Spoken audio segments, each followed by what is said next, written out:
slowly. Take your time getting over. Breathe now. So I didn't anticipate there to be rain this morning, but there is. So we are out here doing our 10,000 step walk. I do this every single morning, rain or shine. It usually takes me about 2 hours, 1.5 to 2 hours to complete, depending on how slow I go and also depending on how many adventures I get sidetracked on. Oh my God, I almost just wiped out.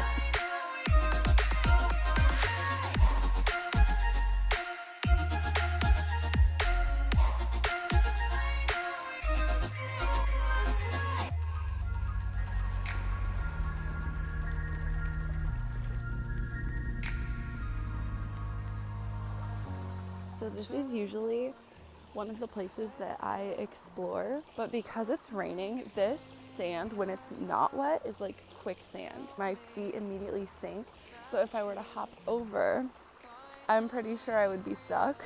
So I'm not gonna do that today, but I wanted to show you guys this little place. Need this. It's so clear when you touch me. You're hiding nothing. I know you still want me. I just got back from my walk. I am soaked. My shoes are soaked. That was really weird what I just did. But now we have actual work to do, so let's get to it.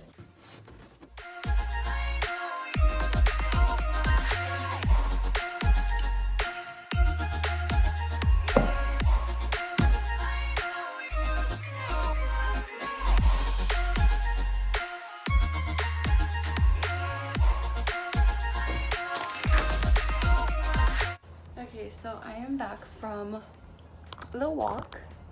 I just took a shower, so my hair's a little weird looking and my face is a little weird looking and I'm just a little weird looking, but anyways, on to the next thing.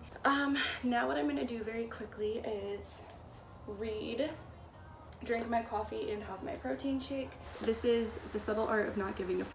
I try to read at least 10 pages a day. Well, it's not I do read at least 10 pages a day, but lately I've just been reading a chapter at a time. It's been really hard for me to put the book down once I start, so that's like the other frustration. Like, I want to finish it all at once, but I'm trying to pace myself. That's another good thing about pacing yourself when you read. It helps you retain more information.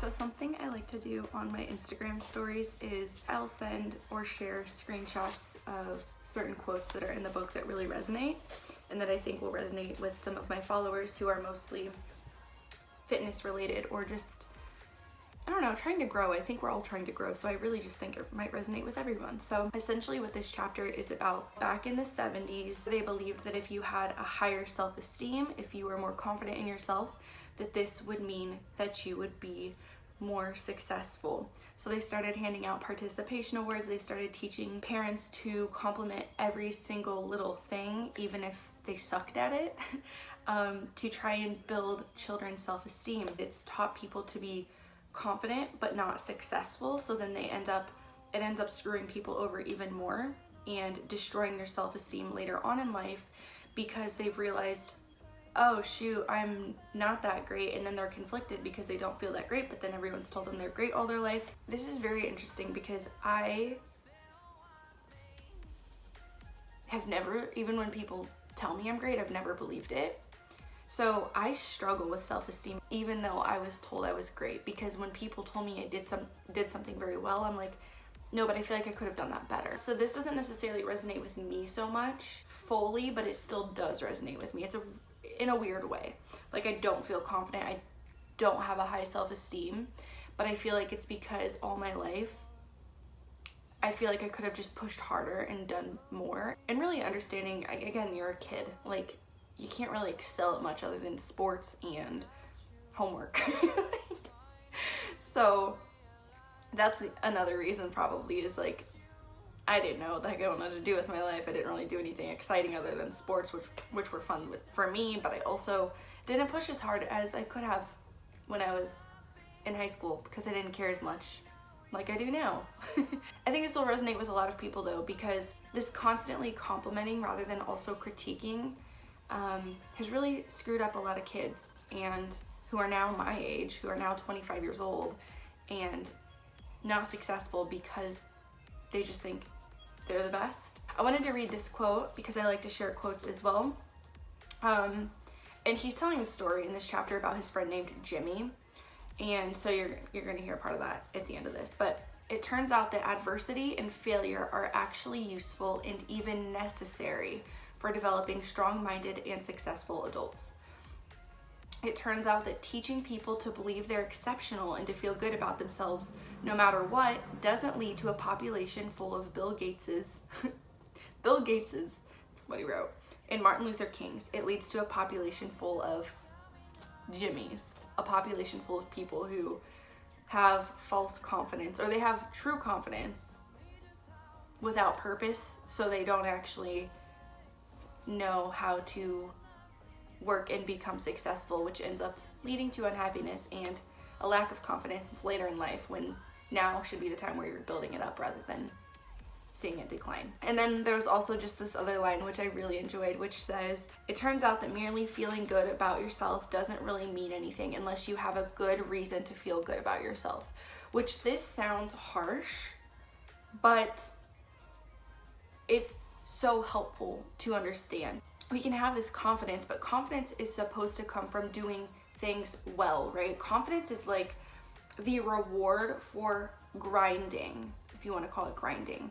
So let's say now you have this confidence for grinding, right? For working hard.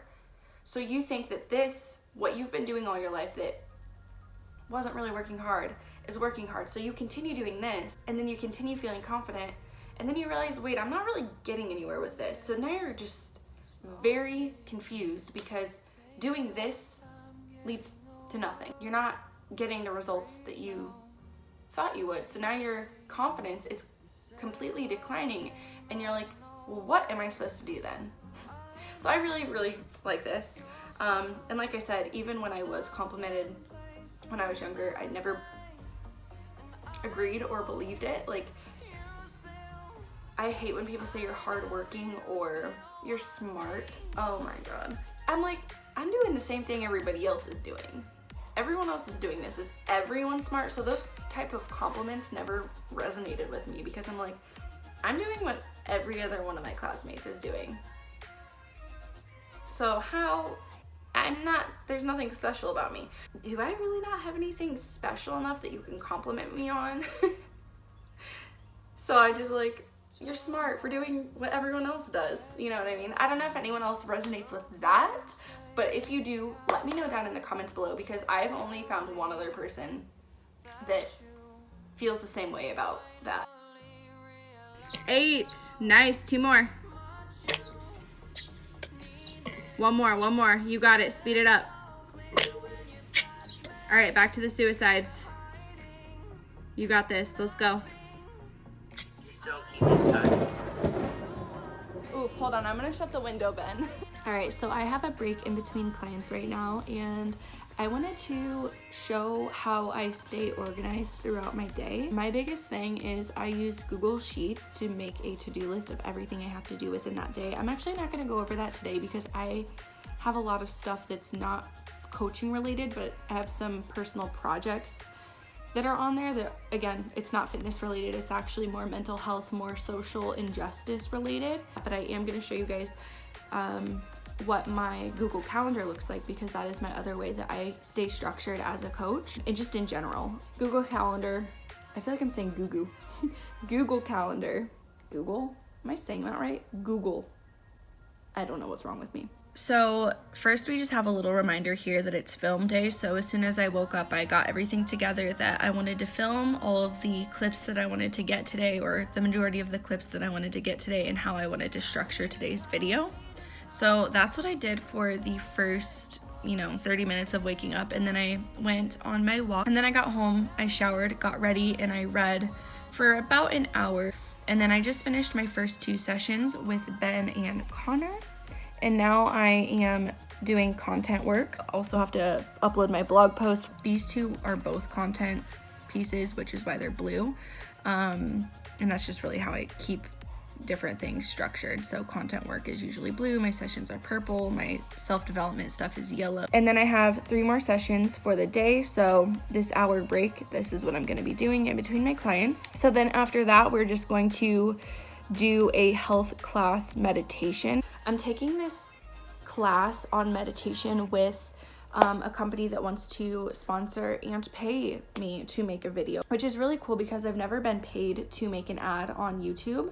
So this would be my first paid ad, which I'm really excited about. But as you guys know, most people don't accept ads or don't do promos for companies unless they really vibe with them. So I'm going through this health class meditation right now. I'm actually halfway through it. Luckily, since I'm training from home right now with quarantine happening, I'm even more flexible than ever, because as long as I don't have a session, I can just arrange them anywhere, and then I can rearrange all my other responsibilities in replace of that. So it's nice.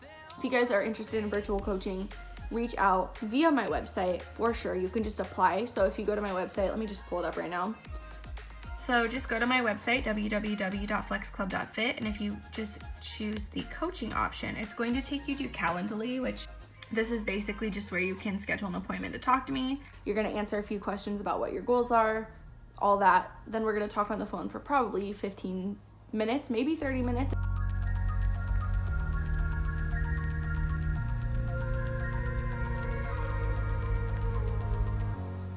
Moving slowly, take your time getting over. Breathe now, deeply. You said I came out of nowhere. I know. Okay, so I just uploaded my blog post for today. If you guys haven't seen this video on YouTube, go check it out. Blog is up, newsletter is done. All right, so the next thing that I have to do, and I'll just show a screen recording right here, is I have to post to Flex Club and I have to post to my personal account. Flex Club, I am going to post some signs of detraining as a powerlifter. And the reason I'm posting this is because we are in quarantine, so I'm giving people some simple ways to see whether you're detrained or not. So that's what we're working on now. You've got it. 5, 6, 7, there we go. 8. Pull, pull, pull, pull, pull. Yes, there we go. I have a puddle. That's okay. That's okay. Dude, 320. What's up, guys? It is like 8 p.m. now, and I just put on CBD oil on my back, and that basically means I'm gonna knock out here pretty soon. I still have to meditate, but yeah, I'm tired.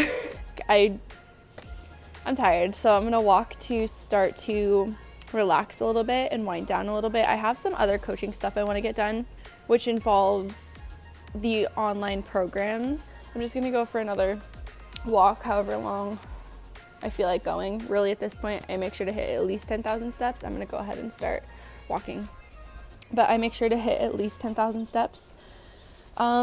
Yesterday and the day before, I hit 20,000. I probably will not be doing that today because I'm just really tired. I also have new shoes on. They're not new shoes, actually. They're really old shoes, but they look brand new. Look at these babies. Hi, how are you today? Is that a Wonder Woman outfit? Ooh, I love it. You look good. So I'm not gonna record anything unless something crazy happens. Speaking of which, last night something crazy happened. Oh my gosh, this is a beautiful sunset. Then we have the moon up here. Oh my goodness. A storm coming this way. We had a beautiful sunset. I'm tired. Sunset over here. And now the storm is here. Oh shit, that shit looks crazy. This is about to run. Hell no. Oh hell. Honestly, yo, this fucking cloud right here is tripping me out. What is going on in the sky? Like, what the hell is that? What is that? Oh no, here comes the fucking crazy wind. Oh gosh. Oh, gosh. Oh no, oh no, oh no. So I just made it home, and the wind is literally making the rain blow sideways.